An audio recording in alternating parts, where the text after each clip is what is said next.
ça nous amène justement au prochain. Et oui, d'ailleurs, genre de... C'était pas une promo in-ring, c'était pas... Puis là, j'en parle là parce qu'on va y revenir. Mais c'était pas une promo in-ring, tout ça, mais il y a genre eu une vignette ajoutée qui annonçait qu'on allait avoir le footage, donc la caméra de sécurité, de ce qui s'est passé à All In. Et là, pour vrai, ça sonnait tellement ajouté à la dernière minute, avec une voix off, que juste le truc qui apparaît. Il n'y a pas plus de... Puis on s'entend, les collégiens souvent sont pas enregistrés en direct, surtout pas celui-là à 11h30. Fait que ça a comme été une réaction, j'ai l'impression, un peu émotive ou spontanée. Un flash. De Tony Khan qui a fait fuck that avec l'entrevue de CM Punk. Je vais le faire chier, je vais sortir ce truc-là. Bon, il y a un peu un petit côté de comme code d'écoute qu'on veut aller chercher. Fait qu'il a fait cette annonce-là. Ça a réussi un peu à attirer les gens. Il y a eu un petit rebond dans les codes d'écoute de la All Elite. Mais on va y venir parce que le Dynamite du 10 avril, c'est à ce Dynamite-là que c'est arrivé. Et là, c'est ça. Il y a beaucoup de choses. Il va falloir qu'on jase là-dedans. Mais, tant qu'à être là. On va y aller avec ça. Tout d'abord, les Young Bucks, là, c'est pas ça qui a ouvert le show. Mais tout le long des autres matchs, t'avais des espèces de petits trucs dans le coin qui dit dans 20 minutes, la vidéo va être release. Et là, ça m'énerve parce que la base de la logique de l'All Elite Wrestling, c'est que c'est la lutte qu'on met de l'avant.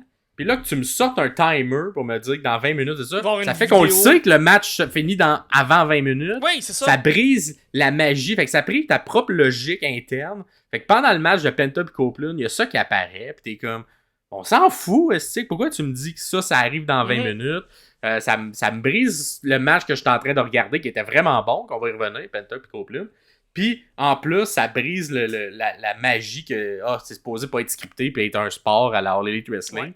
Fait que déjà là, bang bang, 2 strikes tout de suite à Tony Khan que je comprends pas pour un espèce de... C'est pas un cash grab, mais c'est comme un code d'écoute grab, là. Ouais, c'est comme s'il essaye de... C'est ça, parlez-en bien, parlez-en mal, mais parlez-en. Là, c'est un peu ça qui essaie de générer un heat qui est pas nécessaire rendu à ce point-là. Là, surtout sur ce sujet-là. Puis au détriment de ta propre carte, au détriment de tes propres lutteurs. Au détriment de tout le monde qui est investi dans ce projet-là, au détriment des gens qui vont les défendre ton idée de merde, comme les Young Bucks, comme FTR, FTR qui a l'air de pas vouloir, là, puis même que on pourrait y revenir, là, mais les gens qui sont impliqués, Tony Schiavone qui est au commentaire, il veut pas que ça se passe. Il a pas de l'air de vouloir de présenter tout ça. Puis on voyait l'image en ce moment là, de Tony, quand on revient d'après la présentation, qui est ça. On va dire qui a vu un fantôme qui s'appelait la WCW dans le miroir, puis qui est pas content de ce qu'on vient de voir.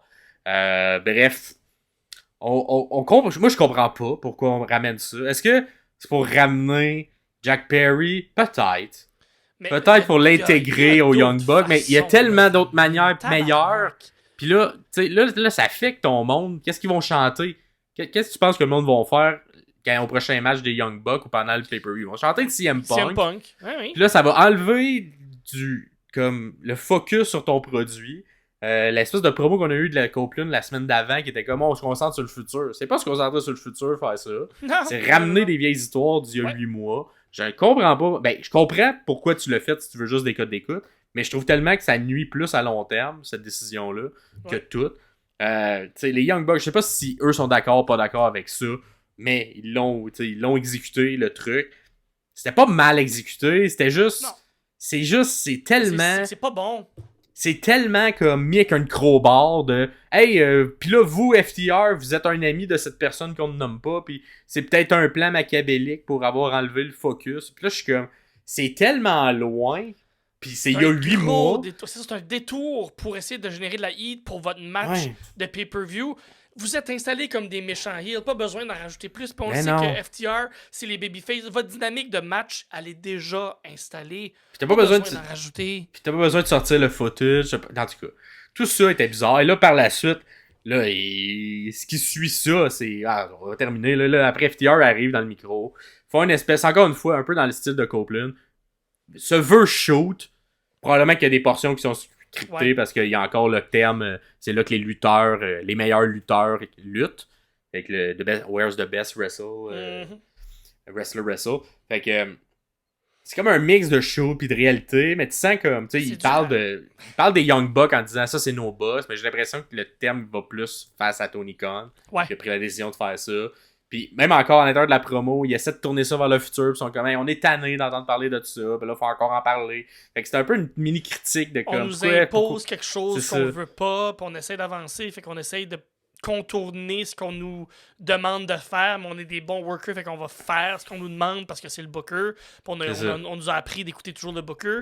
La preuve, ils ont fait une gimmick à la WWE où il y avait du poil à gratter dans leur trunk. Un moment donné, puis qui se rasait le dos, puis il mentionne d'ailleurs dans le truc. Mais bref. Encore là, FTR qui voit un fantôme aussi de ce genre de gimmick-là qui ne colle pas à leur personnage. C'est ça, c'est que FTR, ils peuvent. Tu sais, c'est le genre à moins qu'il y ait un immense changement de dynamique dans la WWE, mais j'ai pas l'impression qu'ils vont toujours rester à leur élite. Fait qu'eux, ça les gosse d'avoir des décisions comme ça. Ils sont comme, moi, c'est là que je veux nourrir ma famille. Là. C'est ça qui va me nourrir pour peut-être les 10 prochaines années. Parce que je veux rester ici parce que c'est ici que notre style est le plus mis en valeur. Il était full mis en valeur à NXT. 3 ans, ou tu vois, il y a pas longtemps, ils ont signé pour une couple d'années. Fait que je veux dire, ça te fait chier toi, de te donner un produit pour lequel tu crois pas. Là. Surtout quand, depuis le début, justement, ils ont une liberté. Je pense qu'ils y croient. Je pense que c'est juste l'histoire qu'ils croient pas. Qui sont comme, pourquoi tu me fais cet angle-là bizarre pour compliquer? Tu sais, c'est déjà Young Buck contre FTR. Juste ça peut être juste construit le match. Pas obligé d'amener l'aspect backstage. Bref. C'est le même qui nous l'ont vendu. Moi, j'ai pas aimé ça. C'est le même qui nous ont vendu les 2 premiers matchs. Pourquoi tu vends ton 3e match, qui techniquement est ton rubber match, si je me trompe pas, avec une petite grosse gimmick qui n'a pas rapport, puis des détours, puis un callback, puis vendez-nous là, que vous êtes les boss, les EVP un peu chiants, mais que vous êtes des bons lutteurs, ou que vous voulez essayer de tricher, vous voulez essayer de contourner le système en faisant des crosses parce que vous avez accès à toutes les gimmicks qu'il n'y a pas parce que vous êtes les boss contre FTR qui sont des wrestlers. Ça s'écrit tout seul. Je viens de penser à ça là, puis ça aurait été bien plus le fun. Puis moi, je sais pas pourquoi, quand j'écoutais la vidéo, le footage, la première fois, on dirait que j'y croyais pas. Puis je l'ai réécouté une deuxième fois, j'étais comme, Chris, c'est-tu un montage qu'ils ont fait? C'est-tu vraiment Parce qu'on voit pas le visage de Punk, jamais. La façon que c'est tourné, on dirait que ça a été placé. On dirait que c'est pas... On dirait que c'est pas ça. On dirait que c'est pas le vrai footage. On dirait que c'est comme... Ils ont filmé quelque chose la semaine avant, puis ils l'ont présenté. J'ai de la misère à croire que c'est le vrai footage. Alors, mais c'est sûr que c'est le vrai footage. Tu vois quand même bien Punk, tu vois aussi Tony, Punk qui part vraiment fâché contre Tony Khan qui est derrière les écrans à droite. Mais bref, c'est comme... C'est juste ça sert à rien de montrer ça. Puis là après, c'est que là après, ça vient de faire des divisions en ligne, puis ça vient d'enlever le focus à la lutte, ça vient mettre le focus sur plein d'autres affaires qu'on s'en fout. D'un dude qui est même plus dans ta compagnie, puis que c'est juste pour répondre à ce qu'il a dit. On s'en fout de tout ça, passer à d'autres choses. Puis, tu sais, tellement que ça a un peu backfire, parce que là, ce qui a suivi, genre, ils ont commencé à mettre des copyright strikes partout sur Internet de gens qui montraient le vidéo alors que tu l'as toi-même montré dans ton propre spectacle. Puis même le segment qui a été mis sur YouTube, ils ont enlevé le segment du vidéo. Fait que là, le vidéo, il est comme plus vraiment trouvable. Tout ça, c'est bizarre. Tout ça est bizarre. Ça a fonctionné dans le sens où les codes d'écoute ont augmenté, mais j'ai pas l'impression qu'à long terme. Ça arrive ça sonne tellement un move court terme, comme la WCW faisait à une époque où ils voyaient juste le rate. On voulait juste, OK, on est en train de reperdre la bataille, fait qu'on veut monter, on veut créer un truc très court terme qui va faire que les gens vont s'intoniser, mais qu'au final, ça vient un peu au détriment du produit à long terme. Ouais, parce que la réalité, c'est que si ton produit est bon, les ratings vont venir anyway. C'est que focus pas, ignore les ratings, focus sur ton produit. Puis les gens qui viennent voir ça, c'est pas eux autres que tu veux qu'ils viennent écouter ton produit. Non, là. Le monde qui écoute la All Elite, là, ils s'en calissent pas du footage. Exact. Fait que tout ça, j'ai comme pas compris le plan long terme de tout ça. Fait que dites-nous-le en commentaire ce que vous pensez de ce truc-là, parce que ça a fait jaser beaucoup, puis on veut savoir, vous, votre opinion là-dessus. Nous, clairement, on n'a pas apprécié, mais peut-être que vous voyez que c'est du génie, là, mais... Ça m'a déçu, puis là, on vient de passer un gros moment avec WrestleMania, puis j'écoutais mon Raw, j'écoutais mon SmackDown, puis je délaissais un peu mon Dynamite puis mon Collision, puis ça me dérangeait même pas. Tu sais, l'excitement que j'ai, l'excitation, le fun que j'ai quand il y a un Dynamite qui part, puis le feeling que j'ai de faire comme, OK, ça va être la bonne lutte, ça va être le fun. Je l'avais pas, mais je l'avais quand j'écoutais Raw, quand j'écoutais SmackDown. Fait que c'est juste pour dire à quel point ça peut se tourner tout de suite, comme le plaisir, le fun peut tout de suite se switcher. Puis depuis le début qu'on fait le podcast, je le dis, j'aime mieux le produit All Elite. Ça colle mieux à ce que moi j'aime. Puis depuis un mois, c'est plus ça. Fait que ce genre de move-là me fait suer. Ouais. Puis j'avais c'est ça. En tout cas, il y a quand même eu la botte lune à travers ça, Dynamite, du là, on va revenir du côté positif. Parce que on revient dans les là. C'est rare qu'on parle de négatif, mais c'était trop intense. Fallait le souligner. Et puis, OK, je comprends pourquoi on le fait pas, parce que c'est drainant en tabarnak de parler d'affaires. Il est positif. Fait qu'on a eu Penta et Copeland, justement, pour le titre à la ceinture. Un bon match. Et là, c'est là que le côté de Logan de Copeland, on l'a vraiment senti dans ce match-là. Parce que même si Penta, il a à peu près le même âge, peut-être une petite affaire plus, mais il est quand même d'un âge avancé, tu sentais qu'il y avait vraiment plus le momentum, puis qu'il était moins fatigué par les mouvements qui étaient faits, et qu'il y avait une bonne partie du match, beaucoup d'offensives étaient mis du côté de Penta, et que ça surprenait Copeland à beaucoup de moments du match, qui était plus sur la défensive, dans le fond, là, Adam Copeland. Il y a eu d'ailleurs, là, vous voyez l'image, là, je sais pas c'était quoi, j'ai l'impression que c'était une erreur technique, mais je la mets d'un coup que c'est pas une erreur technique. Il y a comme eu un truc d'un plan qui est apparu au milieu du match, par-dessus l'image qu'on voyait. Fait que je pense pas que c'est en lien qu'une storyline, mais je le mets quand même parce que c'était trop complexe pour que c'était une erreur, mais c'était peut-être juste une erreur qui disait genre tu vas là, il y a comme des chiffres, puis vous voyez une espèce de flèche qui dit va par là. Je sais pas ce que ça voulait dire, mais si c'est jamais dans une storyline qu'on amène un personnage un peu comme on le fait avec Uncle... c'est peut-être Uncle Audi qui a pris les devants à All Elite Wrestling et qui a fait son message dans ce bar-là et tout. Mais bref, c'est un peu bizarre, fait que vous voyez à l'écran. Vous avez une idée de ce que c'est. Pour les fins adeptes de chiffres, Penta... En fait, Copeland a 50 ans, Penta a 39 ans. Oh, ben quand même. Un bon 11 ans de différence. Fait que on l'a senti dans le match. On l'a quand même vendu. Dans le milieu du match, les deux font comme une séquence où ils essaient les mêmes coups, les deux. Fait que les deux tentent des cordes à linge en même temps, tentent des big boots en même temps. Mais c'est tout de même Penta qui garde l'avantage à la suite de ça, la match du match. Mais c'est comme si on tentait d'égaliser les deux forces, mais que Penta avait l'avantage, mais qu'il y avait plus de cœur à Adam Copeland. On a également montré le countdown, on en a jasé, c'est un peu weird. Copeland ensuite frappe le manager de Penta, qui est son traducteur, et le sort un peu du match. Je pense que c'est un spear, il frappé à travers un spear. Par la suite, il y a eu un magnifique Destroyer de la troisième. Le Destroyer que maintenant à l'All Elite on appelle le Code Red. Je sais pas pourquoi, mais bon, on continue de dire le Destroyer. Code Red, c'est ce que. Qui faisait cette crise de move-là? Bref, tout le monde qui fait maintenant un Destroyer, on appelle ça un Code Red à l'All Elite, mais moi je vais continuer de dire un Destroyer. Mais il y a eu un beau Destroyer de la troisième. J'ai pas remarqué, je vais essayer de porter attention. Parfait. Ouais. Et finalement, un Spear pour la victoire. Un Spear sorti out of nowhere, comme dirait Randy Orton, qui confirme un peu le vol. Et Penta a dominé tout le match, mais Adam Copeland s'en sort avec la victoire, est fatigué après. Il n'y a plus de jus dans les réservoirs et ressemble à Logan en fin de vie. Qui va, grisonnant et exact. Un peu fatigué par la vie. Ouais. Mais là, qui vient intervenir après ça? Oui, House of Black intervient après. Fait qu'on poursuit la petite histoire qu'on essaie de nous construire. Fait que, et là, bizarrement, Julia est avec eux. Fait que, tu vois, moi, comment j'aime ça, un sommelier, je check les indices. On dirait qu'on est comment? On va enlever la ceinture à Julia, peut-être? Fait que là, on la ramène tranquillement pas vite dans le groupe. Peut-être. Ah oui, on vient. Elle était comme plus là depuis qu'elle a la ceinture, là, tranquillement, elle revient. Fait que là, je suis comme c'est un indice qu'elle va peut-être perdre, on sait pas. Mais elle était là dans le ring, et là, Willow est venu intervenir, venu aider à attaquer à Julia. Julia avait comme du Black Mist dans la bouche, mais qu'elle l'a pas craché, mais ça a quand même revolé.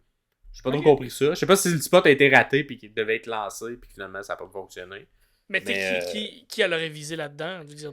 Ben Willow en avait un peu, mais il a pas été lancé en mist. Ok, je comprends. Tu sais qu'il y en avait dans la bouche, puis quand elle s'est fait frapper, ça a comme sorti, mais bref, mais d'avoir du mist dans la bouche, puis pas l'utiliser, mais qu'il y ait pas un botch, mais qu'elle le crache autrement, je trouve ça quand même intéressant de faire exact. Comme ça, mais ça veut dire qu'elle était prête à le faire, mais elle a pas réussi à le faire. Comme, je trouve ça intéressant. Si c'est pas un botch, si c'est placé, je trouve ça intéressant. Mais moi, comment je l'aurais fait? Si, de la même manière, un peu comme Stone Cold faisait avec les bières. Là. Quelqu'un prenait une bière puis fait un stunner, puis que le vis part dans les airs. Je pense que j'aurais fait comme ça, un coup dans le ventre, puis que là, Julia vend le mist qui part dans les airs au lieu de pas vraiment partir.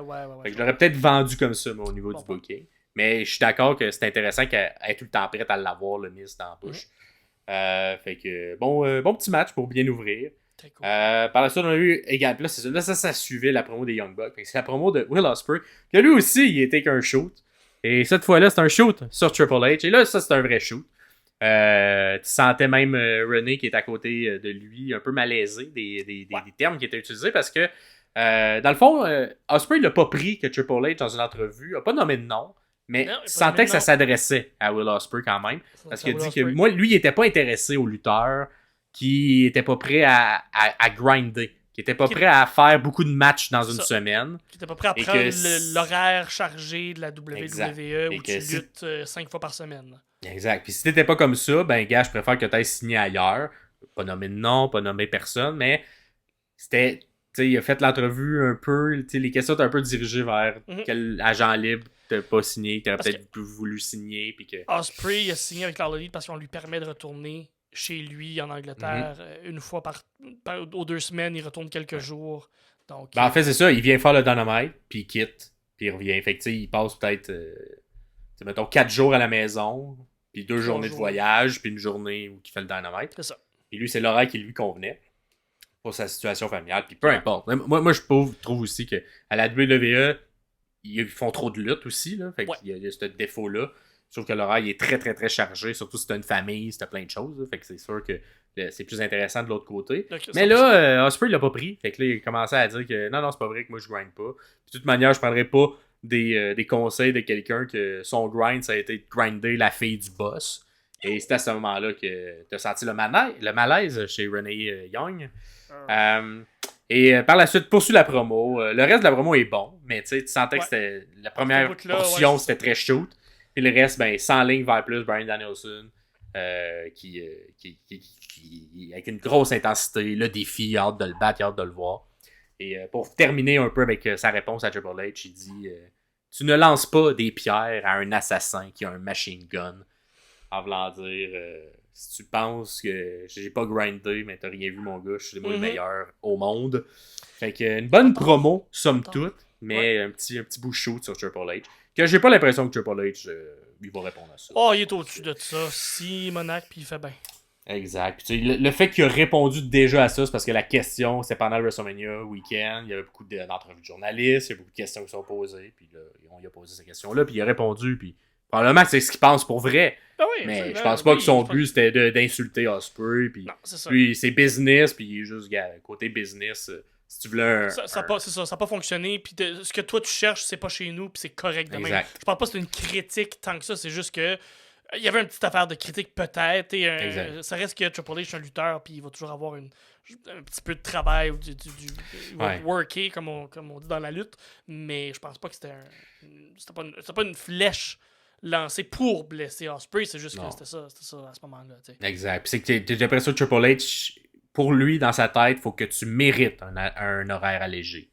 Tu ne peux pas le demander quand t'es dans ton prime. Puis tu le mérites. À 30 ans. Tu le mérites. À 45 ans, peut-être. C'est ça. Tu le mérites à l'intérieur aussi de la compagnie. C'est pas parce que tu as travaillé 365 jours par année pendant 4 ans au New Japan que tu le mérites à la WWE. Lui, je pense pas que c'est ça fait partie de ses critères. Fait que, bref, on vous le conseille quand même, cette bonne promo-là. Oui, c'est bon. Ensuite, on a un bon match encore de féminin, Anna Jay contre Maria May. Super bon. C'était un match avec, encore une fois, beaucoup d'atimi, beaucoup de chocs. Et c'est rare qu'on voit ça dans un match féminin. Ça se fessait, là, mon gars, là, dans Il était pas si rouge, mais ils en ont fait des claques tout le long du match. Fait que ça, j'ai bien aimé ça. C'est un style qu'on voit un peu moins pour de la lutte féminine. J'ai trouvé une Anna Jay beaucoup plus intense que d'habitude, puis je pense que ça lui colle. Elle était très bonne. Ouais. Moi, j'ai bien aimé. Je trouvais que... Puis aussi, Maria May, plus je la regarde lutter, plus j'aime son style. Oui. C'est très fluide. Elle décroche rarement aussi de son personnage. Fait que même quand elle fait un mouvement, elle vend bien à la caméra, comme à Calais, tout ça. En tout cas, j'ai hâte de voir ce qu'on va faire avec elle. Parce que j'ai vraiment l'impression qu'on voit juste la pointe de l'iceberg de son talent. Je pense que oui. Puis si on la met dans des situations où on lui donne du temps, fait des 20 minutes de match, puis ensuite on la met avec des filles qui ont encore plus d'expérience, qui sont encore aussi bonnes qu'elle, j'ai l'impression que ça va être toute une vedette, cette Maria May-là. On dirait que je la comparais. C'est toi qui disais ça souvent un peu à Tiffany Stratton. Ouais. C'est comme un peu... Moi, mettons, si tu compares les deux, je préfère Maria May à Tiffany Stratton, mais je comprends. Les deux se ressemblent beaucoup. Dans le style où ils vendent toujours, sont très incarnés dans leur personnage. Des bonnes workers qui sortent un peu de nulle part aussi, à peu près au même moment. Ouais, un peu plus jeune cependant, Tiffany Stratton que Maria May. Maria May a quand même beaucoup d'expérience à la Stardom au Japon. Fait que, mais en tout cas, bon match entre les deux. Encore une fois, le match féminin est excellent. Puis c'est le fun de voir des bons matchs féminins à l'All Elite Wrestling. Victoire de May. Un peu... non, c'est pas très surprenant vu qu'elle s'en va contre... vu qu'on veut la vendre, si on veut, là, quand même légitime, puis qu'éventuellement, probablement qu'on va s'enligner vers Toni Storm dans les prochains mois.